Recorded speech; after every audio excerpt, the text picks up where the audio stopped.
Episode की शुरुआत में हम देखते हैं कि रॉज की आंखें खुलती है और वो देखता है कि उसकी चिड़िया वापस आ चुकी होती है। रॉज उसे देख के काफ़ी खुश होता है। रॉज उससे कहता है, आखिर तुम कहाँ पर थे? मैं तुम्हारे लिए बहुत चिंतित था, लेकिन मेरे पास ज़रा भी टाइम नहीं था कि मैं तुम्हें ढूंढने के लिए आऊँ। तुम्हारा बहुत बहुत स्वागत है और वापस से भाग मत जाना, मैं तुम्हारे बिना नहीं रह सकता हूँ। और वो ये कहते कहते चिल्ला रहा होता है कि फोनिक्स की चिड़िया आ गई, फोनिक्स की चिड़िया आ गई। वो तुरंत ही अपने बेड से उठता है और कहता है, मैं जा रहा हूँ फोनिक्स को इसके बारे में बताने। वो दरवाज़ा खोलता है और कहता है, फोनिक्स आज मैं इसके बारे में तुमसे पूछ के रहूँगा। लेकिन वो देखता है कि फोनिक्स वहाँ पर नहीं है।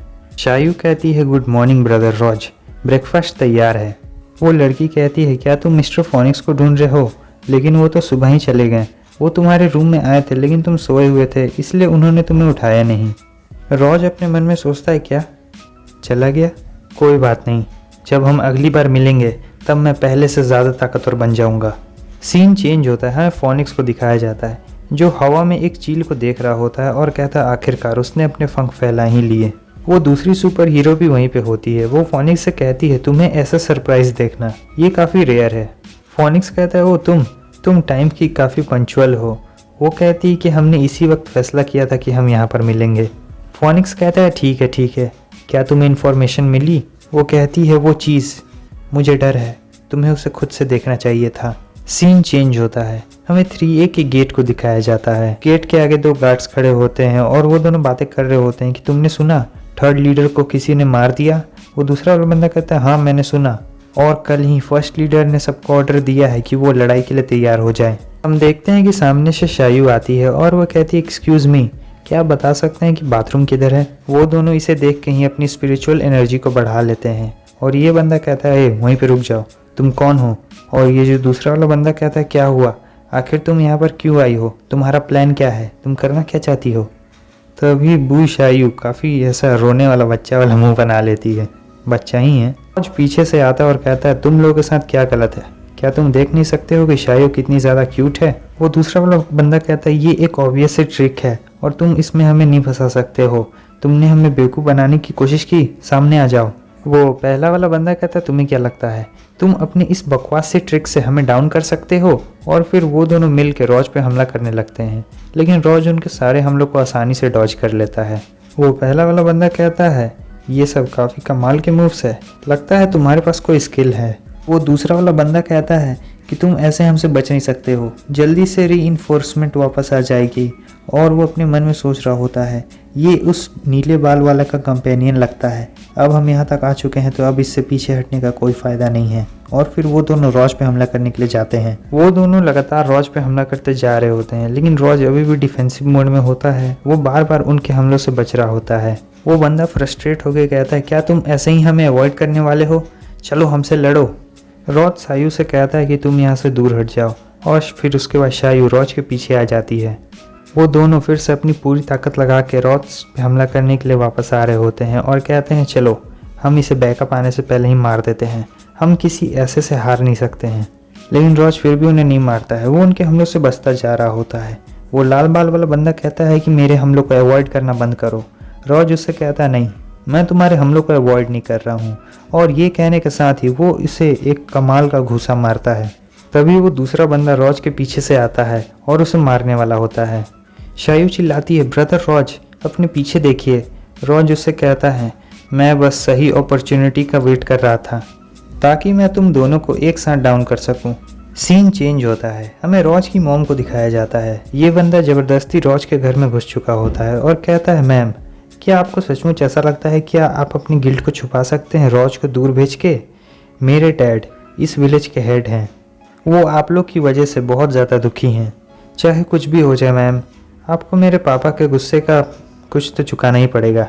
उसकी मॉम कहती है कि हम हर महीने पैसे चुका तो देते हैं दूसरी फैमिलीज़ की तरह, आखिर तुम ये कैसे कह सकते हो? वो काफ़ी गुस्सा हो जाता है और कहता है, तुम अपनी ये बकवासी बातें बंद करो, तुम और तुम्हारा बेटा नहीं, तुम्हारा फैमिली, तुम्हारी पूरी फैमिली का एग्जिस्टेंस, ये पूरी फैमिली का एग्जिस्टेंस ही क्राइम है। तुम्हारे फैमिली के एग्जिस्टेंस के ही चलते हमारा विलेज अननोन है, इसलिए तुम्हारे पास कोई हक नहीं है कि तुम मेरे ऑर्डर को मना कर दो, समझी? उसकी मॉम कहती है, तुम्हें क्या लगता है तुम ये सभी चीज़ें करके सही कर रहे हो? मगर नहीं, ये बिल्कुल उसका उल्टा है।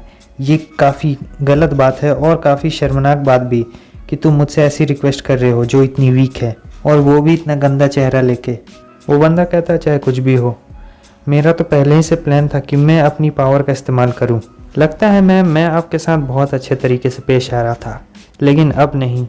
और वो उसकी मॉम पे हमला करने के लिए जाता है, लेकिन तभी हम देखते हैं कि जाय वहाँ पर आ जाता है और उसके हाथ को पकड़ लेता है। अगले सीन में हम देखते हैं कि जाय उसे एक खतरनाक पंच मारता है, जिससे वो सीधे घर तोड़ के बाहर निकल जाता है। वो कहता है दरवाज़ा खुला था इसलिए मैं अंदर आ गया, क्या ये रॉज का घर है? सीन फिर से चेंज होता है, हमें रॉज को दिखाया जाता है जो कि उन सभी बंदों की धुलाई कर रहा होता है। इधर हमें शायू को भी दिखाया जाता है जो कि उन गिरे हुए बंदे को मार रही होती है और कहती है ये लो ये लो ये लो, तुम्हारे साथ तो ऐसे ही होना चाहिए, बदबूदार आदमी कहीं के। रॉज अपने मन में सोच रहा होता है, लगता है शायू अपना बदला ले रही है। हमें उस लड़की को दिखाया जाता है जो कि कहती है हमारा ओरिजिनल प्लान तो ये था कि पहले रॉज जाएगा, उसके बाद मैं पीछे से उन पर एक खतरनाक सा हमला करूंगी, लेकिन मैंने ये नहीं सोचा था कि वो अकेले ही इन सभी को डाउन कर देगा। क्या ये बहुत ताकतवर है? लेकिन जब मैं पिछली बार यहाँ पर आई थी तब गेट के पास करीबन 10 गार्ड्स थे, कुछ तो गड़बड़ है। रॉज उससे कहता है ये है 3A, लगता है उन्हें कुछ परवाह नहीं है, चलो अब हम सीधे अंदर चलते हैं। वो दोनों बंदे इन्हें कैमरे में देख रहे होते हैं कि ये लोग कैसे पहले उन दोनों बंदों की पिटाई की और फिर अंदर घुसते हैं। उनका सेकंड लीडर कहता है अब हम उन्हें घेर के पकड़ लेंगे, और वो कहता है ये लोग सिर्फ 3 ही यहाँ पर आए हैं, क्या हम अपने इलाइट फाइटर्स को भेज के उन्हें डाउन कर दें? और देखो ब्रदर, तुम्हारी वो छोटी सी बच्ची भी यहीं पर है। उनका लीडर कहता है कि ये बच्चा, भले ही इसने हमारे तीसरे भाई को ना मारा हो, लेकिन फिर भी हमें इसे अंडर एस्टिमेट नहीं करना चाहिए। ये मेरी गलती नहीं है, लेकिन मैं इन सभी चीज़ों का जिम्मेदार खुद को मानता हूँ जो मेरे तीसरे भाई के साथ हुआ। दूसरा लीडर अपनी स्पिरिचुअल एनर्जी को बढ़ाता है और कहता है चिंता मत करो बड़े भाई, मैं वहाँ पर खुद जाऊँगा और उनसे पर्सनली डील करूँगा, ये हमारे तीसरे भाई के लिए है। भले ही मैंने कुछ नहीं कहा, लेकिन मैंने प्लानिंग कर ली थी कि कैसे मैं अपने तीसरे भाई का बदला लूँगा। इधर हमें रॉज को दिखाया जाता है जो उनके बंदों की जम के धुलाई करता जा रहा होता है। रॉज कहता है तो ये सभी चीज़ एक चाल थी, उनका ये पहले से प्लान था कि वो हमें यहाँ पर लाएंगे और फिर उसके बाद वो हमें डाउन कर देंगे, क्योंकि वहाँ पर बहुत सारे लोग होते हैं। मैं देख रहा हूँ कि यहाँ पर बहुत सारे लोग हैं, लेकिन फिर भी तुम्हारे बॉस में क्या इतना सा भी कॉन्फिडेंस नहीं है कि वो खुद सामने आए? क्या तुम अपने बॉस को यहाँ पर नहीं लाने वाले हो? मैं उससे मिलना चाहता हूँ। हमें 3A के बाकी बंदों को दिखाया जाता है जो कि देखने से ही खतरनाक गुंडे जैसे लग रहे हैं, और ये लोग बहुत सारे होते हैं। वो लड़की अपने मन में सोचती है क्या सचमुच ही एक जाल था, उन्होंने अपने ट्रिक में फंसा के हमें अंदर बुला लिया, अब मुझे ऐसा लगता है कि हम लोग मुसीबत में हैं। ये बंदा, क्या इसे अभी भी डर नहीं लग रहा है? शायू कहती है ब्रदर रॉज, क्या आपको मेरी मदद चाहिए? रॉज हंसने लगता है और कहता है क्या तुम ये कहना चाहती हो कि तुम वहाँ पर जाओगी और उन्हें मारोगी? शायू कहती है बू शायू काफ़ी ज़्यादा ताकतवर है और गुस्से वाली भी। रॉज कहता है कुछ भी हो, जाय यहाँ पर नहीं है और हम कोई गलती नहीं कर सकते हैं। और वो कहता है शायू तुम मेरे पीछे छुप जाओ, यांगी की प्लीज़ मेरी मदद करना। और फिर वो दोनों भी अपनी वॉर स्पिरिट को बाहर निकाल लेते हैं। अब हमें उन 3A के बाकी बंदों को दिखाया जाता है जो कि उन पर हमला करने के लिए आते हैं और चिल्ला रहे होते हैं कि चलो हम उन तीनों को मार दें। वो लड़की कहती है रॉज वो लोग आ रहे हैं, तुम्हारा प्लान क्या है?